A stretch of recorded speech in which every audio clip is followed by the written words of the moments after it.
sur le plateau de l'enseignement catholique dans le cadre du Salon des maires pour cette dernière demi-journée. Et nous avons le plaisir d'accueillir Frédéric Le Turc, qui est le maire d'Arras depuis 2011, président de la communauté urbaine d'Arras depuis 2020. Vous êtes également vice-président de France Urbaine et coprésident de la commission éducation de l'AMF. Enfin, ça va peut-être changer d'ailleurs. Un nouveau président depuis hier soir. Vos attributions vont peut-être soit changer, évoluer, être modifiées, je ne sais pas, ça dépend de vos souhaits.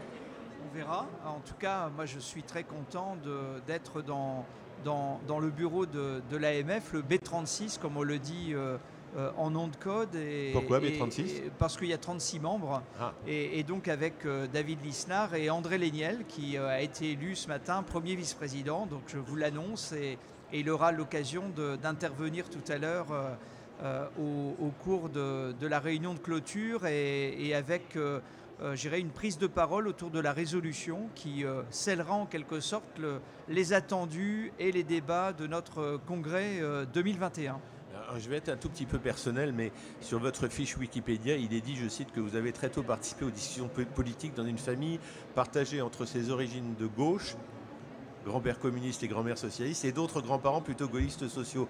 Ça ne pouvait faire de vous qu'un pur centriste, mais exactement, devant le micro de l'enseignement catholique, ça vous situe où? Ça me situe simplement là où j'ai en partie grandi, puisque je suis un pur produit de l'enseignement public et de l'enseignement catholique, et que ma première école privée, c'était l'école Saint-Joseph d'une petite commune qui s'appelle Bucois. Et ensuite le collège Saint-Jean-Baptiste de Bapaume, le lycée Baudimont d'Arras. Et voilà, et le chemin s'est construit naturellement entre l'enseignement public et l'enseignement catholique. C'est parfait. Vous êtes l'invité idéal. Politique de la ville, cohésion sociale, cohésion des territoires, je dirais que ce sont les thèmes qui vous animent en permanence. Ils forment un petit peu la toile de fond de votre action, de vos engagements. Où est-ce que vous placez aujourd'hui en tant que responsable politique l'enseignement privé et l'enseignement catholique en particulier sur cette toile de fond? Pour moi, l'enseignement catholique, l'enseignement privé est un partenaire de la construction éducative de la jeunesse. Il ne faut pas en fait sous-estimer la part importante des jeunes qui passent par l'enseignement privé aujourd'hui en France. Dans une ville comme Arras, école maternelle et élémentaire, 3500 enfants sont dans l'enseignement public et 1500 dans l'enseignement catholique. Donc il est bien évident en fait qu'on doit considérer la place de l'enseignement privé, de l'enseignement catholique dans l'écosystème d'un territoire. Et c'est sans compter le nombre de collèges et le nombre de lycées qui tous les jours accueillent des enfants au quotidien, sans compter les établissements d'enseignement supérieur aussi qui existent dans le territoire. Et donc je pense que la guerre des écoles, telle que peut-être certains l'ont imaginée dans des temps anciens, n'a pas lieu d'être. Ou que certains essaient de ressusciter. N'a pas lieu d'être à mon sens, et qu'il faut simplement en fait se mettre d'accord et autour de la table dans l'intérêt de l'enfant et surtout dans l'intérêt du pays. Dans l'entreprise où vous avez commencé votre carrière, vous étiez chargé des relations avec les collectivités territoriales et les écoles. Est-ce que ça vous est d'une aide précieuse aujourd'hui ou pas? Qu'est-ce que vous en retenez de cette expérience-là? Alors ça a été une expérience un peu particulière puisque j'étais en alternance chez Péchinet et Péchinet s'installait à Dunkerque. C'était une entreprise qui s'est appelée longtemps Aluminium Dunkerque et cette entreprise avait compris que pour s'installer dans un territoire, il fallait épouser le territoire. Et il fallait être proche de la population et surtout comme c'était une entreprise qui interrogeait, production d'aluminium, pollution, tout ce que vous pouvez imaginer autour des entreprises industrielles, il fallait finalement essayer d'aller au contact de la population. Et donc j'ai proposé d'aller en direction des écoles et on a travaillé en fait sur ces questions d'environnement, ces questions en fait de planète, ces questions d'organisation du territoire et ça m'a permis de véhiculer en quelque sorte l'image d'une entreprise qui prenait sa place dans un territoire et de conduire à ce que les enfants réalisent des films sur l'environnement, les présentent et chaque école du territoire avait été dotée d'un équipement de caméra et de visio en fait, qui permettait aux enfants de pouvoir travailler ensuite sur tous les sujets qui les intéressaient. Vous décririez aujourd'hui de quelle manière, avec qualificatif, les relations entre les maires et l'enseignement catholique? Je pense que les relations, en fait, Dépassionnées. les relations doivent être bonnes, mais elles sont encore à construire. Je suis président de la Fédération départementale des maires du Pas-de-Calais. On sait en fait que l'enseignement catholique bénéficie de dotations de la part des communes sièges des établissements scolaires et certains maires en fait ont un peu de mal à apprécier la pression qui est la leur pour payer en quelque sorte cette contribution que certains peuvent qualifier de légitime, que d'autres peuvent qualifier en fait je dirais, de lourde pour le fonctionnement des écoles qui sont sur leur territoire. Ce qui est aujourd'hui un peu injuste, c'est finalement que toutes les communes qui ont des enfants qui viennent dans certains établissements ne contribuent pas, même à minima, et que la contribution repose sur les communes sièges. Deuxième chose, je dirais que l'État a requalifié en quelque sorte la considération que les communes devaient prendre en direction des maternelles. C'est bien, et je trouve que c'est normal, nous on le fait depuis 20 ans à Arras, donc ça ne me choque pas. Simplement, certaines communes n'avaient pas préparé budgétairement cette contribution. Et quand vous avez un petit budget, vous avez des dépenses qui ne sont pas monumentales, et quand vous devez en fait apporter une contribution complémentaire, c'est possible si ça s'organise dans le temps. C'est difficile quand c'est organisé avec des injonctions. Et les injonctions en fait conduisent à ce que ça tende en quelque sorte certaines relations entre les uns et les autres. Et c'est dommage. Et donc aujourd'hui, en tant que président des maires, je suis en train d'essayer d'amener un peu de dialogue et de régulation entre des maires et des établissements qui ont un peu de difficulté à dialoguer, à trouver un chemin de compromis. Et vous comprenez que dans l'enseignement catholique, on puisse considérer inéquitable certaines choses. Je pense par exemple au dispositif de cantine à 1 euro, dont l'enseignement catholique n'est pas considéré éligible, auquel n'est pas considéré éligible.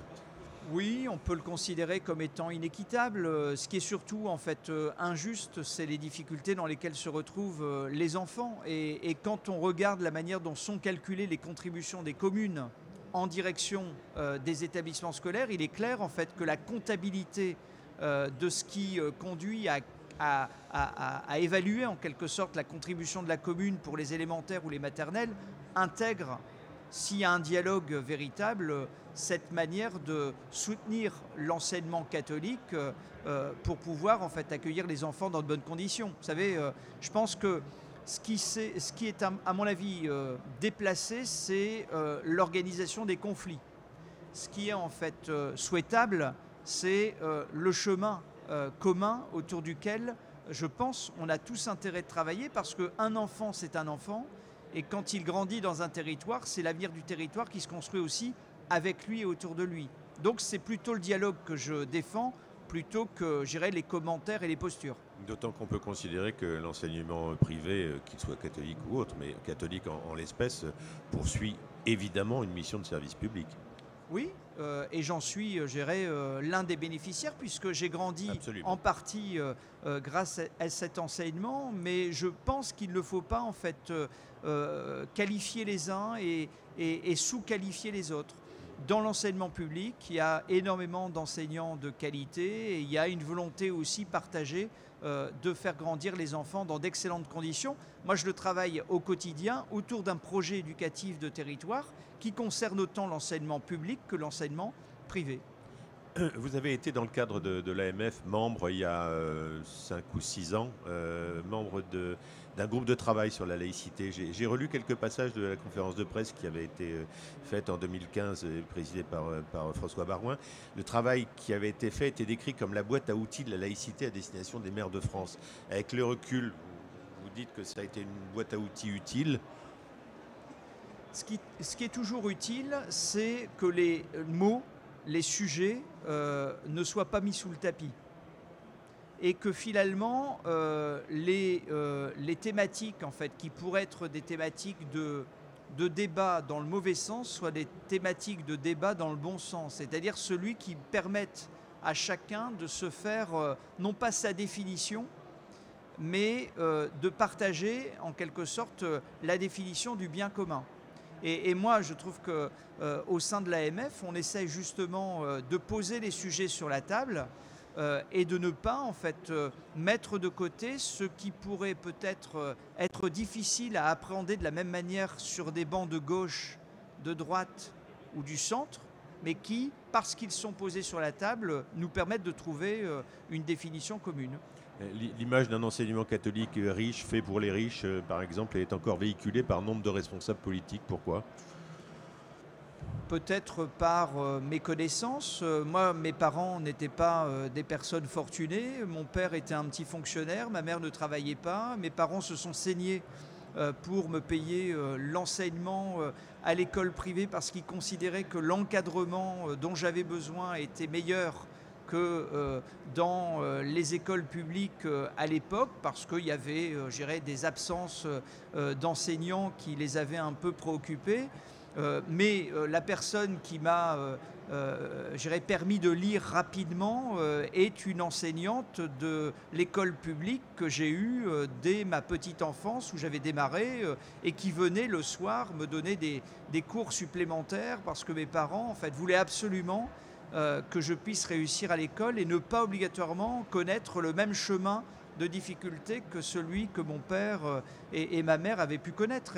Et voilà, je pense que il n'y a pas en fait de bonnes ou de mauvaises écoles, il y a surtout en fait un devoir que nous avons tous de tenir compte des conditions de l'enfant et de lui donner les meilleures conditions pour réussir.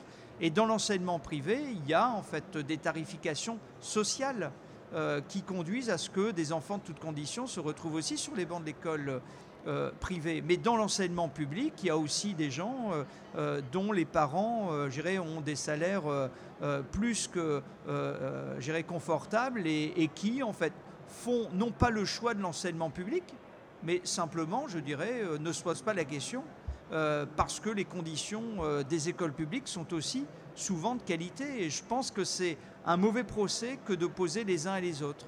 Il faut en fait simplement considérer la force, la qualité et la valeur en fait que chacun peut apporter au parcours de l'enfant. Et quand on essaye en fait de travailler à la réussite de l'enfant, on essaie de travailler sur mesure. Je pense qu'il y a des parents qui se posent des questions et les mères en fait se posent forcément des questions. Sur Arras, moi j'essaye en fait d'inclure vraiment au maximum l'enseignement privé comme en fait je travaille avec l'enseignement public. D'ailleurs, chaque année, je visite toutes les écoles publiques de la ville, mais aussi toutes les écoles privées. Écoles élémentaires, écoles maternelles, collèges, lycées, sans distinction, en me posant avec les chefs d'établissement et en discutant en quelque sorte de leur réalité, de leurs difficultés, de ce qu'on peut faire ensemble. Eh ben, on va terminer par Arras. Donc vous êtes le maire depuis maintenant quelques années. Depuis 10 ans. C'est quoi les grands projets d'Arras là, si on parle les un tout grands petit peu projets d'avenir? d'Arras, je dirais qu'il y en a de nombreux, mais on a notamment un projet qui est important, c'est celui de la rénovation de l'abbaye Saint-Va. Et j'en parle puisqu'on est sur une radio qui ne peut pas se désintéresser ni du patrimoine ni d'une abbaye. C'est 20 000 mètres carrés qui sont aujourd'hui disponibles en partie. Une partie est occupée par le musée et la médiathèque, qui sont des établissements que je souhaite absolument ouverts sur tous les enfants de la ville, oui, quelles que soient leurs écoles, hein, pour reprendre notre sujet. Et la deuxième partie, 10 000 mètres carrés, demain pourrait être occupée par un hôtel Marriott, pour prendre la marque qui va venir s'installer, un hôtel haut de gamme qui va finalement apporter au territoire une attractivité supplémentaire en cœur de ville, à côté des places et du beffroi, le beffroi classé au patrimoine mondial de l'humanité, le beffroi monument préféré des Français, à côté de la citadelle, qui est une citadelle aussi classée au patrimoine mondial de l'humanité, et dans un territoire de 46 communes qui finalement, chaque année, a la chance de pouvoir accueillir de nouvelles entreprises, de créer des emplois et finalement de permettre, je pense, à la population de pouvoir avoir des conditions de vie, y compris en termes de logement, de loisirs et d'environnement et d'infrastructures plutôt de qualité. Une ville qui a la chance depuis 20 ou 30 ans d'avoir le TGV et qui finalement lui a permis d'être à 50 minutes de Paris, et une ville qui se trouve entre Lille et Amiens et qui est, comme moi je suis centriste, au centre du paysage régional des Hauts-de-France. Vous en faites très bien la promotion. Merci, monsieur le maire. Je ne sais pas si j'en fais très bien la promotion, mais en tout cas, je vous invite bien à venir la visiter, et si vous le souhaitez, à venir vous y installer. Ayant fait mes études de journalisme à Lille, vous imaginez bien que je connais Arras. Bah, c'est bien. Voilà. Et je m'y suis senti très bien, c'est vrai, le souvenir est bon. Merci, monsieur le maire. Merci à vous. Merci d'être passé nous voir.